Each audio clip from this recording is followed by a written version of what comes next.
A la revolución no se le podrá imputar jamás haber asesinado un solo ciudadano, haber torturado un solo preso. Que en la historia de la revolución jamás se cometió violencia física contra las personas, jamás desapareció nadie, jamás fue nadie asesinado, jamás fue nadie torturado. Digan lo que digan los calumniadores al pueblo. Sin el socialismo, Cuba no sería un país en el que durante 42 años no se ha conocido la represión ni la brutalidad policial. Y aquí no podrían hablar de uno solo. Uno. Fíjese bien, no pueden hablar de uno. Ni pueden hablar de un torturado. De uno. Para eso que acusan a Cuba de violar los derechos humanos. Al país donde jamás se ha torturado un ser humano. Donde jamás se ha cometido un crimen político. La Convención de las Naciones Unidas contra la Tortura y otros tratos o penas crueles, inhumanos o degradantes, define como tortura todo acto por el cual se inflija intencionalmente a una persona dolores o sufrimientos graves, ya sean físicos o mentales, con el fin de obtener de ella o de un tercero información o una confesión, de castigarla por un acto que haya cometido o se sospeche que ha cometido, o de intimidarla o coaccionarla. A mí me dieron en 3 meses 20 electroshocks. 20 electroshocks. Lo primero que me hicieron fue ponerme una inyección y sacarme sangre por la vena, por el brazo. Ahí ya empecé la mente que no me daba muchas veces cuenta de lo que me estaba pasando. Ahí cuando me pusieron esa inyección empecé a ver pollos y gallinas y cosas de esas. Estuve 2 meses que estuve allí sin comer y sin bañarme. En 2 meses no me pude bañar, nunca me dieron agua para bañarme, ni siquiera para lavarme. Ellos inoculan enfermedad a los presos políticos, porque cuando los ven concluyendo la condena, lo de ellos es provocarle cualquier perjuicio que le limite después continuar trabajando en la oposición cuando saquen libertad. O te sacan loco o desgastado, o te inoculan una enfermedad. Cuando a mí me daban golpes, me decían, contigo la cosa es más fácil, porque tú no nos puedes ver la cara.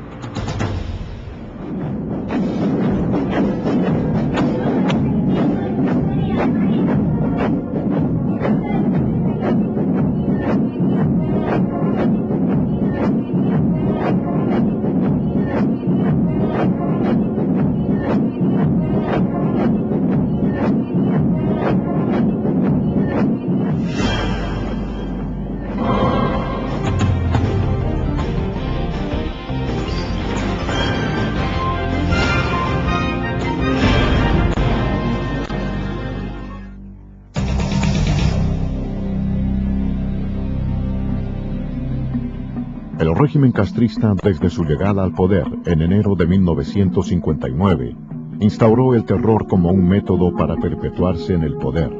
Miles de opositores a la naciente revolución cubana fueron ejecutados en los paredones de fusilamientos.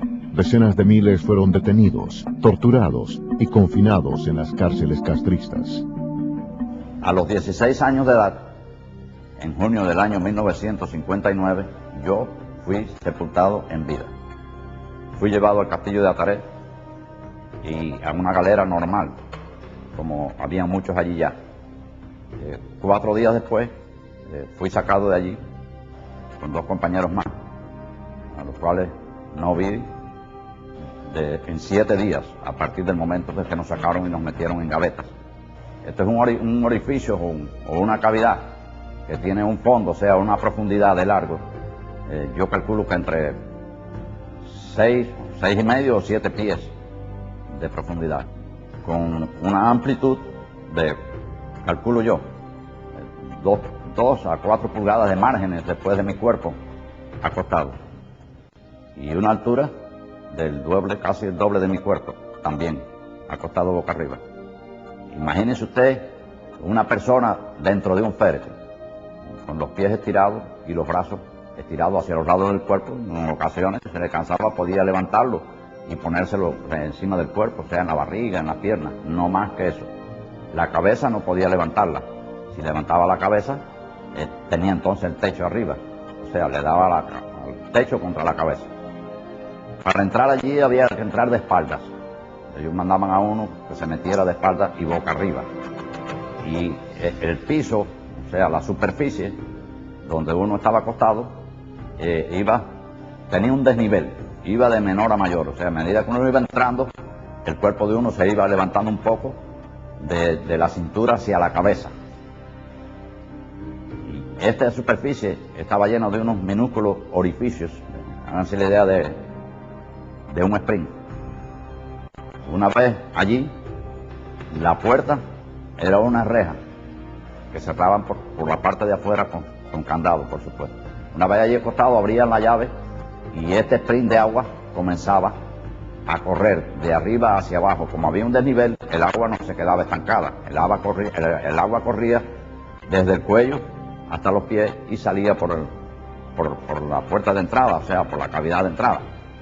En esos 7 días no recibí alimento de ningún tipo, no tomé agua, la sentía, pero no la veía, la sentía en mi cuerpo entumido ya por el frío del agua, pero no la veía ni podía comerla, ni podía tomarla, perdón. Y en ocasiones traté de meter mi mano por debajo del cuerpo para ver si podía coger, pero ¿qué pasa? Que era un orificio muy pequeño, el agua me estaba dando contra la espalda y no había manera que yo pudiera sacar con el puño de mi mano un poco de agua para beber.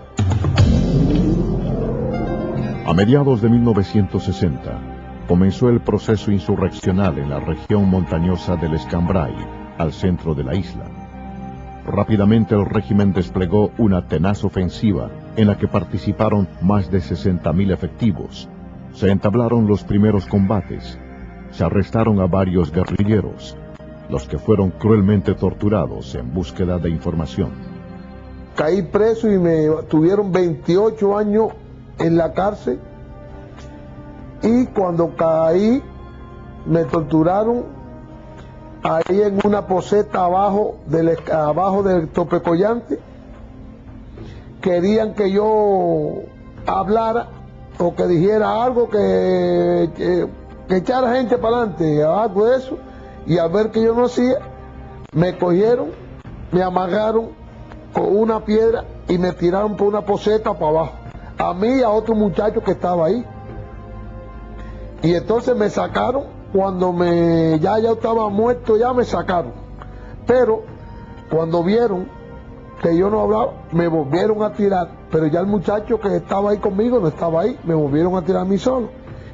Cuando creía que que yo estaba ya ahogándome, me sacaban, me apretaban, me sacaban el chorro de agua. Cuando me vivían un poco, de nuevo para abajo, y ahí era, ahí, y me volvían a sacar y me volvían a tirar para abajo. No podía, ¿qué iba a hacer? Tenía que dejar que me llevara la piedra esa para abajo, y yo no sé, ya yo pensé que ya yo no iba a vivir más. Lo que uno piensa en la mente, aunque uno cuando va por abajo va pensando eso, ahí. Cuando empieza a tragar agua, desesperado. Y cuando ellos ven ya que uno está ahogado, sacaban a uno, y cuando ellos lo verdad que uno botaba todo eso, que uno abría así, de nuevo, otra vez y ya tú sabes, la angustia que te cae a ti. La policía política castrista estableció en un principio la sede central del Departamento de Investigaciones en Quinta y 14, en la capitalina barriada de Miramar. En estas improvisadas instalaciones fueron procesados los primeros miembros de la oposición al régimen castrocomunista. Muchos de estos prisioneros fueron trasladados a las llamadas cabañitas o casitas, un lugar desconocido donde eran cruelmente torturados. El proceso comenzaba en el patio de la unidad de Quinta y 14, había unos toldos bajos ya dentro del jeep para que no se supiera quién iba adentro. Te daban una capucha hecha con tela de mezclilla y un elástico ajustado al cuello. Te tiraban en la parte trasera del vehículo, te ponían una colcha por arriba y un miliciano te clavaba las dos botas rusas en la espalda y te clavaba también el cañón de la metralleta, diciéndote que si hablabas, si te movías siquiera y decías algo, te vaciaba el peine. Ese vehículo daba una serie de vueltas dentro del área, tratando de despistarte para que no supiera dónde te iban a conducir, y también para evitar quizá que estuviera alguien siguiendo el vehículo y pudiera averiguar algo sobre el lugar de destino. Te bajaban a un sótano que estaba equipado con un equipo también de aire acondicionado más fuerte todavía, y allí completamente desnudo estabas hasta que perdías el conocimiento. Cuando ellos veían que tú dejabas de tener convulsiones y prácticamente perdías la razón, entonces apagaban el aire y volvías, te retornaban al salón. Esto es imposible decir cuánto tiempo pasaba, y ellos para, no sé si quitarse la presión o para hacerte ver que ya tú oficialmente eres un desaparecido, le hicieron llegar a un policía del barrio allí conocido en la versión de que la noche anterior a mí me habían fusilado, y le pidieron que como una cosa humanitaria se lo dijera a mi mamá para que no siguiera yendo de cárcel en cárcel y de lugar en lugar buscando, y que ya ella descansara. Y a mí, por supuesto, me lo dijeron, que ya mi mamá estaba haciéndome misas y cosas porque estaba convencida que yo era un desaparecido oficial. Durante este periodo, cuando tú te resistías a confesar, te llevaban a los lugares predilectos que ellos tenían, porque tenían una selección de lugares. Había una piscina donde te llevaban, por supuesto siempre con la capucha puesta, y en esa piscina tenían una bolsa grande de lona donde te introducían, la cerraban y te tiraban a la piscina. Cuando suponía que tú estabas ya medio ahogado, te faltaba el aire, pues te sacaban, te decían, vas a confesar, y si decías que no, volvías para el agua. Es imposible saber cuántas personas murieron en estos ensayos, porque no había una forma segura de saber cuál era el estado tuyo y cuánto habías respirado. Cuando ya ellos tuvieron lo que necesitaban de la causa, o pasó el tiempo que ellos habían considerado suficiente para esto, pues entonces te llevaban para el G2, y de ahí a unas galeras especiales que había en la cabaña, que habían estado soterradas bajo el suelo, y las habían limpiado para meter a los sobrevivientes, aunque fuera temporales, porque muchos de los que salieron vivos de allí, después en el juicio los condenaron a muerte. La cifra total de prisioneros políticos procesados en este campo de interrogatorios se ignora. También se desconoce el número de personas que, sometidas a un régimen especial de torturas, perdieron sus vidas en estas instalaciones que algunos denominaron como el Punto X. Caí preso en el año 1961, en el Quinti 14, de ahí me trasladaron para un lugar que le dicen las caballitas de tortura mental y física. Ahí fue donde empezó la cosa de la tortura. Lo primero que me hicieron fue ponerme una inyección y sacarme sangre por la vena por el brazo. Ahí ya empezó la mente que no me daba muchas veces cuenta de lo que me estaba pasando. Todos los días me fusilaban con balas de salva, y yo sentía cuando tiraban 2 tiros de verdad y la gente gritaba. Y me viste que aquí fusilan, el próximo fusilamiento va a ser el tuyo. Y así sí me tuvieron varias veces, muchas veces me hicieron eso. Pero muchas veces me hicieron eso. Me dijeron, como que tú dices que eres católico y que Dios te va a sacar de aquí, y que lo que nosotros estamos haciendo es un pecado, te vamos a llevar a la iglesia para que te saquen de aquí, que Dios te saque de aquí, o el cura en el que tú creas. Así me dijeron, muchacho, no quiero estar tú ahí. Me pusieron una campana ahí arriba, me metieron como en un closet, y me dijeron, si te caes para atrás, eso es un vacío, no te puedes mover de ahí. Y aquello era campana bien y campana abajo. Y bueno, de ahí salí loco. De ahí salí, que de verdad que lo que deseaba era morirme. Todos los días me hacían una cosa distinta. Me llevaban, me pusieron un foco grandísimo en la cabeza, me amarraron con las manos hacia el techo. Ahí empecé a caérseme el pelo. Yo cuando aquello no tenía ni patilla, ni pelo en el pecho, ni nada. De la cabeza se me cayó completo. Se me hicieron una llaga grandísima en la cabeza. Ahí me echaban agua en el piso. Me pusieron corriente, cables de corriente para que no me pudiera acostar en el piso. Si me orinaba por casualidad en el piso, venían 4 o 5 días, me envolvían en una coche y tenía que sacar todo el piso. Cuando le pedía agua, porque ya se empieza a perder la voz cuando uno tiene mucho tiempo sin tomar agua, después me dijeron, te vamos a traer agua. Entraron 4 de ellos y con el pene de ellos me orinaban toda la cara. Me dijeron también que me iban a apretar los testículos. Se sentó un señor con una cosita esa que le aprieta los lados y la hembra los caballos para que no se muevan, y empezó a apretar ahí hasta el resultado de eso, que todavía actualmente hoy tengo una venita ahí que ratico si hago fuerza, hecho sangre. A la revolución no se le podrá imputar jamás haber asesinado un solo ciudadano, haber torturado un solo preso. A mediados de 1963, la naciente dictadura castrista traslada la sede del Departamento de Investigaciones a Villa Maristas, antiguo complejo educacional religioso, adaptando dichas instalaciones para interrogar a los opositores políticos, empleando métodos de torturas. La celda en el Departamento de Seguridad del Estado, en Villa Maristas, ¿verdad?, es de total aislamiento. Es una celda que tiene escasamente 2 metros de ancho, con 6 placas de madera que se bajan para dormir las personas. Cuando las placas se bajan, en el espacio que queda en el medio apenas cabe una persona parada así entre ellos. Esta celda se encuentra al final, tiene solamente 2 rendijas, así en forma diagonal, que no se ve nada para afuera.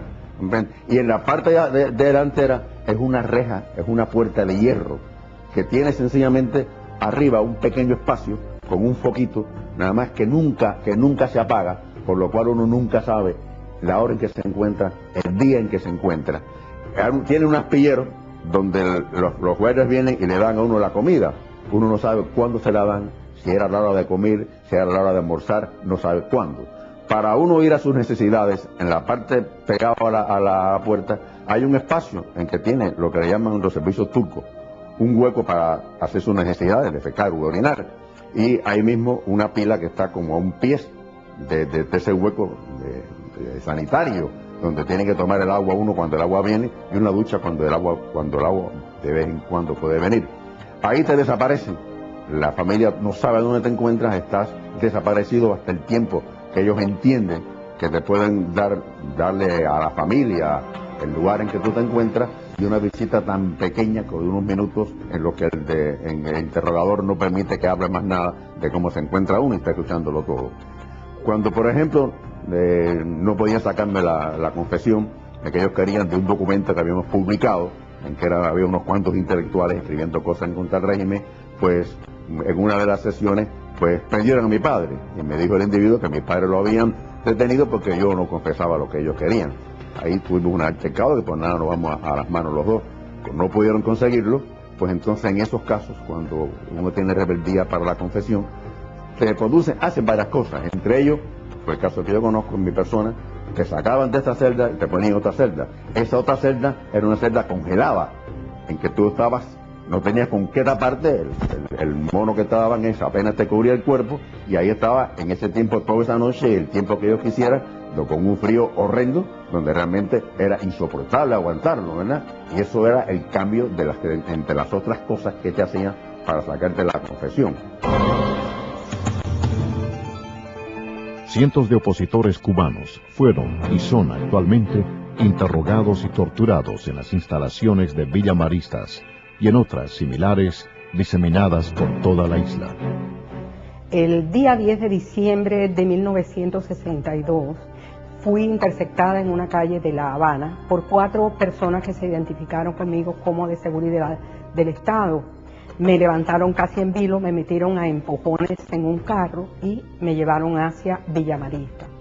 Los interrogatorios eran en una habitación muy pequeña, se metían allí 4 hombres y yo sentada contra la pared, y aquellos hombres todos así con sus piernas hacia afuera, porque parece que ellos querían conquistar como mujer, y se insinuaban. Cuando vieron que mi posición era radical con ellos, pues me empezaron a decir que si yo no hablaba, decía lo que quería, pues ellos me iban a decir el sentimiento de ellos.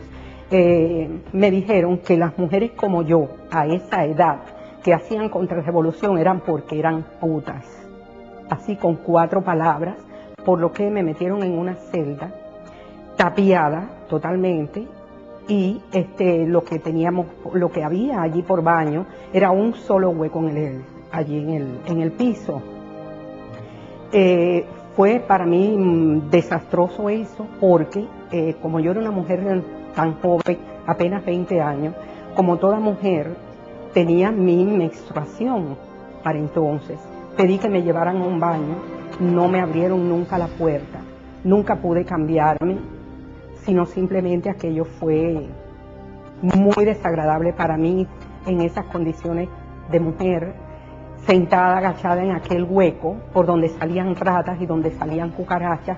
Eran días de frío y no me trajeron nada con qué taparme. El frío era terrible y solamente tenía para taparme la misma saya que yo tenía, me la ponía así, doblaba las piernas. Así estuve 2 meses que estuve allí sin comer y sin bañarme. En 2 meses no me pude bañar, nunca me dieron agua para bañarme, ni siquiera para lavarme mis partes femeninas, mis partes íntimas. Nunca pude bañarme porque no lo hacían. No me daban comida porque cuando, vuelvo y repito, cuando me la daban me sacaban a un interrogatorio y no comí en todo ese tiempo. Me puse a cantar, que a mí me gusta cantar mucho, y me puse a cantar para yo no volverme loca, porque yo sabía que aquello era muy fuerte. Y empecé a cantar, la cama litera parece que estaba muy pegada al techo y los movimientos míos eran dar al techo, y siempre sentía más satisfacción cuando yo saltaba y me daba en la cabeza. Entonces llegó un momento en que yo misma me dominé y yo dije, me estoy volviendo loca, esto no puede ser. Que en la historia de la revolución jamás se cometió violencia física contra las personas, jamás desapareció nadie, jamás fue nadie asesinado, jamás fue nadie torturado. Digan lo que digan los calumniadores al pueblo. El régimen, durante las casi 5 décadas en el poder, ha empleado diferentes fármacos como instrumentos de torturas. Decenas de prisioneros políticos han sufrido los efectos de medicamentos usados con fines de producir procesos hipnóticos y de esa forma obtener informaciones. Me trasladaron directamente a Villa Marista. Desde que llegué a Villa Marista, pues me dieron un papel para que lo llenara y me pusieron en un lugar muy frío, muy frío. No pude escribir nada por el frío que había. En cada 5 minutos me sacaron 2 o 3 veces. La segunda vez ya me incomunicaron por 18 días. En esos 18 días estaba en una celda que yo no sabía si era de noche o de día. Uno de estos momentos, no sé, por la noche o por el día, ellos vinieron y me pusieron pentotal sódico. Yo tenía conocimiento ya más o menos lo que hacía el pentotal sódico. Cuando me pusieron esos, parece que me afectó las vías respiratorias, porque eso deprime el sistema nervioso central, deprime también la respiración, y me cerró un poco la glotis. Como yo estaba en una tapiada, yo empecé a darle golpe a la ventanita pequeña esa que estaba, porque me ahogaba, me faltaba el aire. Y entonces cuando abrieron la ventana, yo tiré las manos para afuera ahí, porque no podía, me estaba cayendo. Entonces abrieron la puerta y caí en medio de un pasillo ahí, como si fuera un animal. Entonces me arrastraron, vino un enfermero, se llamaba David, y entonces me estuvo reconociendo ahí en el piso, y así mismo me arrastraron y me metieron para adentro así, sin mirar más. Cuando estaba tirado en esa camilla, pues vinieron como 3 oficiales, que recuerde yo, a lo mejor fue parte de la parte hipnótica, porque esto tiene productos hipnóticos, un barbitúrico, y estaban frente a mí y decían, sí, él es. No sé en qué momento, más tarde, me sacaron de allí a patadas, empujones, ya que eran unos pasillos oscuros, yo no veía nada, por el suelo me robaban, me llevaban rodando por el suelo, empujándome, dándome golpes, y cuando llegué al lugar de interrogatorio estaban 3 personas, Jorge Leve Apiere, era el interrogador principal. Desde que llegué, cogió y me tiró contra una silla, me dijo, asesino, mataste a una vieja, mataste a un niño, una escuela, una bomba. Le dije, pero yo no sabía ni qué me estaba hablando, porque sabía que todo eso era mentira. Pero así todo, yo estaba confuso, porque la mente mía no me daba. Y entonces me empezaron a dar golpes, me tiraron contra el piso, en el piso me patearon, y así se cansaron de maltratarme ahí en el piso. Entonces yo me quedé en el piso, pues ya me quedaba, yo oía, yo estaba algo consciente de lo que estaban hablando. Pero entonces llamaron al enfermero, parece que yo tenía la presión baja o algo de eso, me reconoció y dijo, déjenlo ya. El Presidio Modelo, o Reclusorio Nacional para Hombres de la Isla de Pinos, fue el penal escogido por el régimen castrista para confinar desde el propio año 1959 a los prisioneros políticos cubanos. Más de 5.000 hombres fueron encarcelados en las 4 circulares y los edificios que conformaban el penal. Tal vez 2 meses después de la invasión de Bahía de Cochino, fue que se dinamitó la isla, se pusieron las 24.000 libras de trinito tolueno en las 4 circulares, las cuales tenían en aquel momento, más los pabellones y otras áreas, alrededor de 5 o 6.000 prisioneros políticos. Con esto se perseguía, pues, el de que si había algún otro intento, como el de Bahía de Cochinos, eliminar en forma colectiva a una oposición, es, si no un genocidio, el intento de aplastar en una forma brutal, desde el punto de vista psicológico, a un grupo de hombres que solamente estaban allí por defender el derecho de pensar, de opinar y de creer. El director de presidio en ese entonces, Tarrao de apellido, visitó todas las circulares. En la circular 4, parado en la planta baja, pues gritó como si fuera dueño de todo aquello, que el hijo de puta que creyera que iba a salir con vida estaba totalmente equivocado. Después de hacer varias consultas con gente entendida en materia de explosivos, llegaron a la conclusión de que si las 24.000 libras de trinito tolueno que estaban en los 4 edificios detonaban, más el material bélico que por simpatía lo haría, la isla se convertiría en un cráter y la onda expansiva afectaría a La Habana.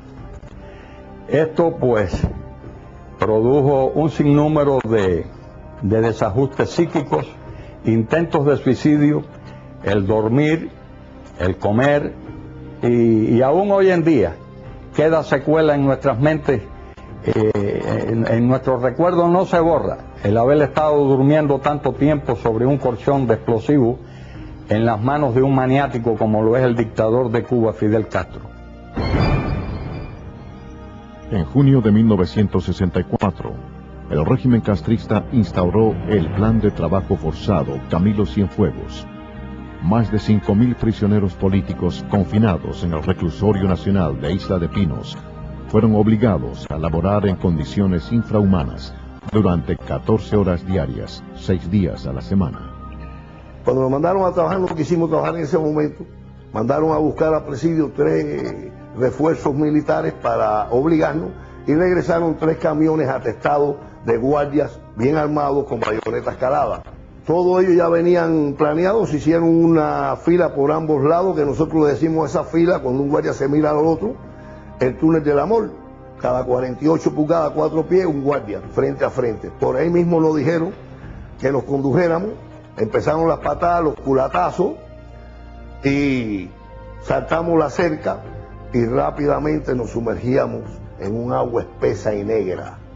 Ya nos empezamos a dar cuenta que estábamos en la famosa Mojonera, la laguna de saneamiento o de aguas albañales, que es lo que se hacía antes para cuando había un gran conglomerado y no había alcantarillado ni otras cosas donde botar toda esa serie de aguas usadas. Y esa laguna se había hecho cuando se construyó el presidio en el 1928.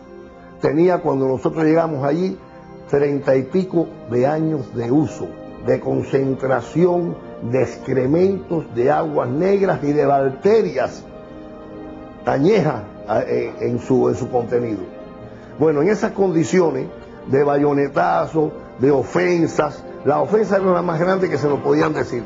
El pelo de nosotros parecía un pelo conchambroso, como si fuera una pasa de más o menos 7 meses sin lavarnos la cabeza, la cara de nosotros negra, negra, negra, a veces con las partículas negras pegadas al rostro nuestro, en los labios nuestros, y así tuvimos, casi eran las 7 menos cuarto de la noche, considero yo, porque ya el sol se estaba escondiendo en la rajita del horizonte, cuando nos sacaron.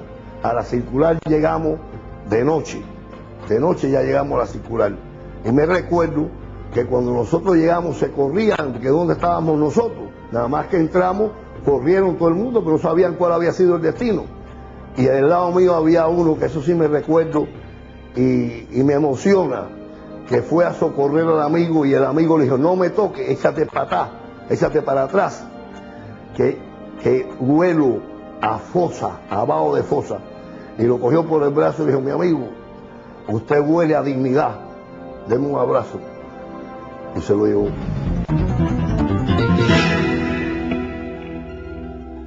En marzo de 1967, la dictadura decide trasladar a los miles de prisioneros políticos que se encontraban en el Reclusorio Nacional de Isla de Pinos y confinarlos en decenas de nuevas prisiones que habían sido construidas a lo largo y ancho de la isla. El régimen castrista siempre le ha negado la condición de prisionero político a los reos de conciencia cubanos. Fuimos trasladados de Isla de Pinos a las distintas provincias y a mí me tocó ir hacia Huica, próximo a mi pueblo, prisión que íbamos a estrenar. Nunca nadie había estado en ella. Al llegar fuimos obligados a quitarnos los uniformes amarillos para poner los uniformes azules de los presos comunes. Un grupo de nosotros se negó a aceptar ese tipo de medidas y entró en función un grupo de yocas del Ministerio del Interior para poner en práctica para lo que habían sido entrenados. Nos agarraron, nos maniataron pie y mano a la espalda, como se amarra a los cerdos para inmovilizarlos, y nos tiraron a los baños. De ahí, 3 horas después, nos llevaron a las celdas de castigo. Fundamentalmente a las 19 y la 20, que eran cajones de concreto, de 6 pies de ancho por 5 pies de largo, por 5 o 8 de altos. O sea, yo no cabía de pie allí. Fuimos hacinados 12 por celda. Ya comprenderán que siendo hermética con una plancha en la puerta, pues respirar era prácticamente imposible. Allí permanecimos por 3 días, al cabo de los cuales quedé solo en la celda 20. En esa celda 20 permanecí durante los próximos 6 meses, o sea, medio año, trancado, solo, totalmente desnudo, sin medias, sin calzoncillos, sin nada. Los 2 y medio meses primero no me permitieron bañarme, no tenía dónde tampoco. Y tenía que tomar agua del tubo que descargaba directamente sobre el baño turco, que es un hueco que hay en el suelo. Venían una vez al mes y me rapaban la cabeza. Sin embargo, no me cortaban ni la patilla ni el bigote, para que tuviera que tener patilla y bigote como si fuera un rebelde, entre comillas, comunista. Esta aventura en aquella celda culminó cuando un grupo de guardias vinieron a tratar de que aceptara la ropa azul de todas las formas y a negarme. Pues comenzaron a golpearme. Afortunadamente me dieron con un candado chino en la punta de una cadena en la cabeza y perdí la conciencia, no sentí el resto. Desperté en la dirección del penal, como es lógico, vestido de azul y amarrado los pies y las manos a la espalda. Durante sus casi 50 años en el poder, el régimen castrocomunista ha empleado los más crueles e inhumanos métodos de torturas. Decenas de prisioneros políticos cubanos han sido víctimas del denominado tratamiento psiquiátrico intensivo, comúnmente conocido como electroshocks o corrientazos eléctricos. Las salas Carbó Serviá, Córdoba y Castellanos del Hospital Psiquiátrico de La Habana, conocido como Mazorra, fueron testigos de estas criminales prácticas. A mí me dieron en 3 meses 20 electroshocks. 20 electroshocks. Yo te digo que los electroshocks me hicieron mucho daño, porque dicen las muchachitas, yo te digo muchachitas, eran las compañeras presas de las cámaras mayormente, que yo caí allí en el pabellón. No conocía a nadie, no sabía quién era y me pasaba el día con una muñeca de trapo en las manos. Lo más que yo sufrí de los electroshocks era el tiempo O sea, cuando ellos me llevaban a ver a los hermanos presos, cuando le daban los electroshocks, como a mí me lo dieron de castigo. A ellos en el salón que yo estaba era castigo para todos. Ellos eran amarrados con cadenas, a veces a tubo, arriba, con las manos cruzadas, los pies y las cadenas. Los mojaban con agua, con orines. Entonces, al aplicarles los electrodos, era mucho más fuerte. Entonces, esa tortura de oír esos gritos, porque se grita, yo tengo que haber gritado también, se grita, y esas luces, yo creo que a mí me hicieron mucho más daño que los mismos electroshocks que me dieron a mí. Los electroshocks que me dieron, es lo que te digo, cuando me tiraban en el piso, ya mojada, con orines o como fuera, como se lo habían dado a él, ya me aplicaban los electrodos. Yo sí sé que me los ponían aquí abajo, cerca de la vagina, me los ponían aquí, en los senos, y aquí. Porque eso sí lo veía, que por más que batallaba, no podía con ellos. Porque inclusive utilizaban locos para que te aguantaran, y locos para que los ayudaran, y siempre con la cara tapada. Ya llega un momento que no piensas nada.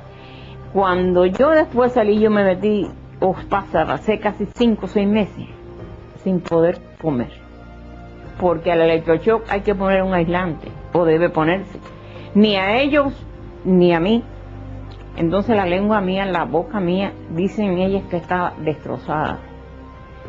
Yo te hablo de ellas porque son las muchachitas. Ellas me daban cucharadas de leche, cucharadas de caldo, porque yo no podía comer. Y loca que dice que a veces no se me podían arrimar.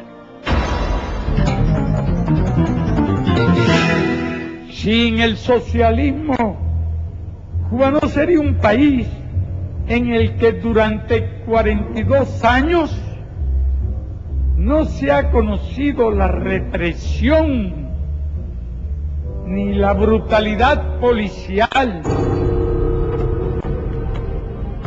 Estos tratamientos por estímulos eléctricos modifican el funcionamiento del sistema nervioso central. El régimen castrista ha empleado durante años dichas prácticas como método de tortura para intentar extraer de las víctimas información o simplemente para desajustarlas emocionalmente. La prisión provincial de La Habana, conocida popularmente como Combinado del Este, es otro de los centros penales donde se practican estas torturas. Caí preso en los primeros días de 1981. Me llevaron enseguida a la cabaña. Después entonces me tuvieron allí como casi un mes y me trasladaron al piso 3, del edificio 3 del Combinado del Este. Me llevaron al hospital porque estaba muy excitado, decían ellos, junto con 7 muchachos más, hombres que estaban ahí. Estando en el hospital, dice una psicóloga, la psiquiatra no había llegado, que estaban esperándola, vendría en una semana o 2, que era conveniente para tranquilizarme, darme electroshock, porque el electroshock me iba a poner tranquilito. Ese mismo día hicieron así, me pusieron en una fila, éramos 7, en una colchoneta en el piso. Los electroshocks, me dijo un médico que los hay estímulos suaves y fuertes. No sé si me dieron el fuerte, me parece que sí, porque yo quedé, en cuanto empezaron a darme un día sí, un día no, esos electroshocks, que yo no recuerdo ni el electrocardiograma, no sé si me lo dieron porque la memoria se me ha ido un poco de esa época, pero recuerdo que me acostaban, me ponían unos electrodos en la cabeza y en el momento que lo ponían decía muerde. Entonces, o sea, que no era con anestesia, era sin anestesia. Y esa colchoneta estaba toda meada, corregida, horrible. Porque eso, a veces cuando te dan el electrodo, te orina, te va, lo de Finter. Y entonces así fuimos de hoy en día durante 7 electroshocks. Y así yo me di cuenta que cuando yo despertaba en la cama, yo tenía el día entero en un estado, por eso yo pienso que era el electroshock fuerte, porque yo estaba ido de la realidad. El tiempo, el espacio, estaban que no coordinaba las cosas que hacía. Perdía la hora de la comida cuando llegaba, se me quedaba el plato de comida sin comer. Me he quedado con una cosa que todavía yo tengo, que es que me despierto con un estado de angustia y no tengo reconocimiento de mi identidad. Fue a partir de esos electroshocks que ahí me dieron. O sea, no me conozco, sea los pocos segundos que soy un ser humano y que soy yo. Pero el nombre es el que no me viene, ni el nombre ni el lugar en que estoy, hasta que me doy cuenta que estoy en mi casa. Y que desperté y que voy a iniciar un nuevo día.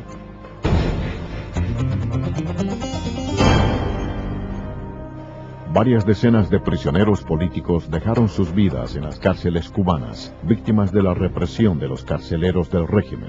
Otros, aunque corrieron mejor suerte, fueron mutilados y guardan en sus cuerpos las imborrables huellas de los tratos crueles e inhumanos recibidos. En el patio de la cabaña, en el año 1975, yendo a almorzar al comedor, nos paran y nos llaman, nos dicen que tenemos que ir en fila, cosa que nosotros nunca hacíamos. Todo eso era preparado para agredirnos. Al decirles que nosotros nunca íbamos en fila al comedor porque no era necesario, era un tramo de unos 40 o 50 metros, un militar de apellido Borroto me dijo a mí, póngase en fila. Yo le dije, nosotros no nos acostumbramos a ir en fila al comedor. Eso fue lo único palabra que me dieron entre él y yo. En ese momento yo lo miro porque se me queda frente a mí y coge el machete, un machete que tenía en la mano, porque ya ellos venían preparados para darnos. Y en ese momento nos empiezan a dar planazos a todos, por la espalda y por donde. Y cuando yo veo a este militar que viene hacia mí, me está dando planazos por la espalda, pero no cuando viene de frente, yo me doy cuenta que quiere atacarme. Y cuando yo lo miro, coge el machete, me mete un machetazo, yo me protejo porque me tira el machetazo por el cuello, porque me tira por aquí arriba, le pongo la mano así y me tumbó ese dedo que yo no me di cuenta porque era tan rápido el machetazo que yo no me di cuenta de que había perdido un dedo. Entonces al ver yo que me tiró un machetazo, me iba a tirar del segundo, me protegí la cabeza y entonces me dio otro machetazo por aquí, por esta mano, que me la ha dejado así. Esa mano yo no puedo cerrar los dedos del machetazo que me dio. Y esta otra, se perdió el dedo y este dedo ha quedado en estas condiciones.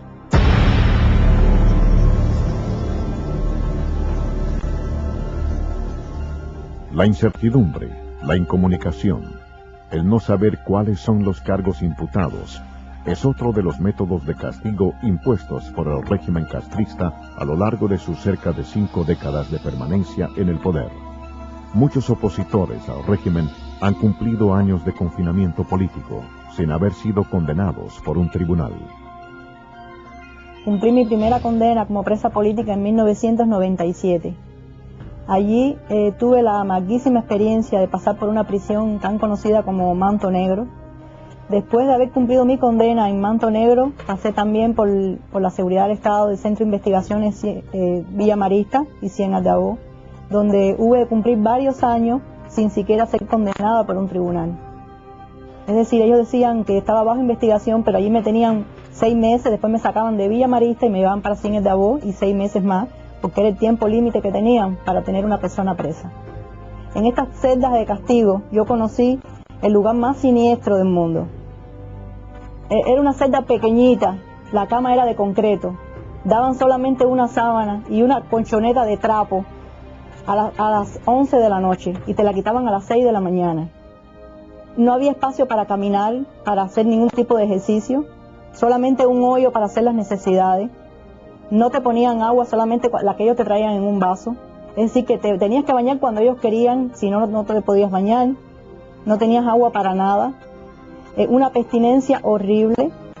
Y algo que me impactó mucho era la gritería de todas las demás presas. No nos veíamos ninguna, porque eran celdas muy pequeñas y totalmente tapiadas, pero sí se oían cómo gritaban. Gritaban porque le daba claustrofobia estar encerrada, porque no soportaban aquello, empezaban a darse golpes ellas mismas, trataban de partirse un brazo, de hacerse heridas para que las sacaran de aquellos lugares tan siniestros. Como única forma que ya me quedaba a mí en este caso de protestar contra tantas injusticias que estaban cometiendo en contra de mi persona, pues yo encontré una solución que era hacer una huelga de hambre. Definitivamente o me sacaban de la prisión o yo moría, pero yo sabía que yo no podía estar en un lugar como aquel porque no lo merecía, porque nunca había cometido ningún delito. Y así me declaré en huelga de hambre varias veces, arriesgando mi vida y mi salud, que todavía hoy en día hay secuelas, ¿no?, de todas esas huelgas de hambre que se hizo, pero era la única respuesta que uno podía en ese momento expresar. aquí no podrían hablar de uno solo. Uno. Fíjese bien, no pueden hablar de uno. Ni pueden hablar de un torturado, de uno. El empleo de la asistencia médica como método de tortura ha sido otra de las prácticas empleadas por el castrismo para amedrentar a quienes se les enfrentan. Decenas de opositores al régimen sufren las secuelas de esos ensayos, semejantes a los realizados por los nazis en el campo de concentración de Auschwitz. Una vez en Villa Marista, donde me comienzan los dolores de la columna, el instructor que me estaba asistiendo en ese momento, llamado Ariel Roja, capitán, es el que me informa que voy a ser trasladado a la sala de la seguridad del Estado, lo que es la parte del hospital, para que allí me ofrezcan asistencia médica.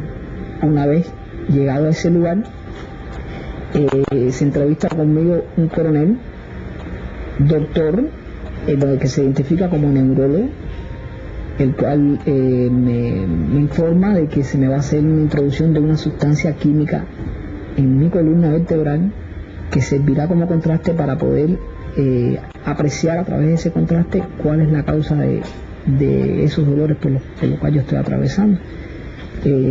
Realmente yo siempre dudé y siempre le temí, me aterrorizaba la idea de que de caer en las manos de los médicos, porque era una forma fácil de ser vulnerable, yo me convertía en un blanco fácil, pero estaba en una disyuntiva: o continuaba con esa crisis de dolor o me decidía a recibir la supuesta asistencia médica. Ahí fue mi decisión, en la que yo acepto y me hacen ese tipo de tratamiento, y muy pronto, ya a las 72 horas, yo comencé a sentir los efectos de esa introducción de esa sustancia a través del canal medular. Empecé a sentir dolores incesantes, mucho más agudos de los que tenía anteriormente, y ya no solamente en la zona de la columna, sino que en la zona de la cabeza. Toda esa sustancia se alojó en el canal medular, actualmente aparece. Toda esa sustancia se me alojó en la zona del cráneo. Tengo toda esa sustancia calcificada en mi cráneo.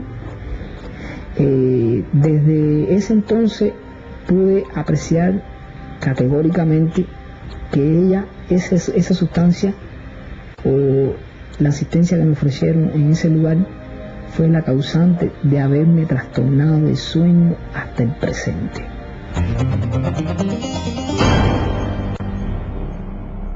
En su afán por neutralizar la oposición, el régimen castrista ha empleado durante sus más de 4 décadas de permanencia en el poder los métodos más inimaginables, con un objetivo: desarticular a la oposición política cubana.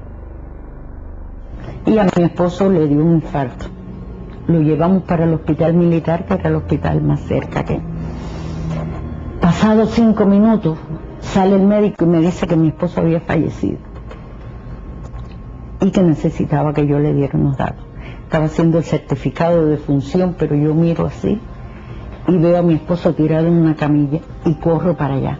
Pero cuando yo lo levanto me doy cuenta de que estaba con vida. Entonces empecé a pedirle ayuda al médico.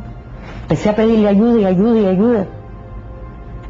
Tuve que decir una grosería, gritado, y decirle que no estaban contando ni tuerca ni tornillo, que estaban trabajando con seres humanos.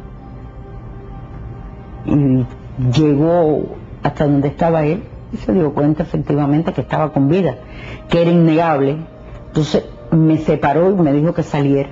Le dieron reanimación, efectivamente estaba con vida. Pero tuvo una anoxia cerebral que lo llevó a un coma irreversible. Ahí duró 17 días. Yo no puedo decir, porque no tengo la prueba de que lo dejaron morir, pero sí tengo eso por dentro, de por estar yo en contra del sistema, que no le hayan prestado la atención que se merecía.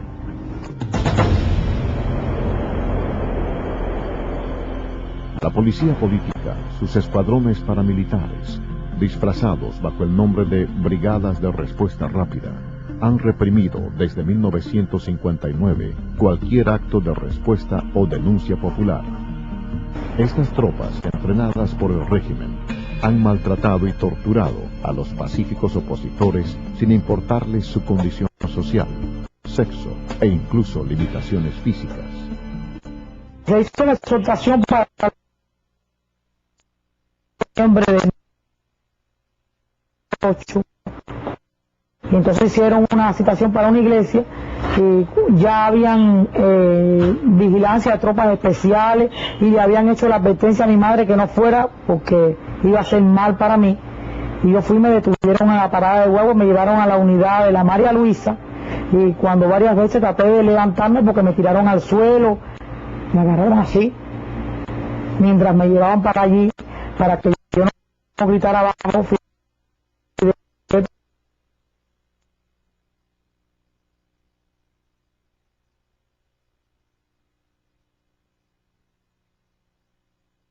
Mano cerrada y una camisa de manga larga. Se me hizo una propuesta para que yo saliera de los derechos humanos, fue en el DTI cuando me detuvieron con Vicé. Pues entonces sí me hicieron una propuesta que si yo me quitaba de la oposición, pues ellos me iban a dar las oportunidades que no me dieron en mi niñez, de estudiar todo lo que yo quisiera. Y yo dije que cuando yo daba un paso hacia adelante, no daba ninguno hacia atrás, que ya era demasiado tarde, porque los malos tratos ya estaban hechos y eran una cosa imborrable en mi vida. Desde su llegada al poder, el castrismo ha enfrentado a quienes se les oponen política y pacíficamente. El régimen castrista ha empleado los más crueles, inhumanos y degradantes métodos de tortura para silenciar la voz de quienes reclaman el regreso de la democracia a la isla.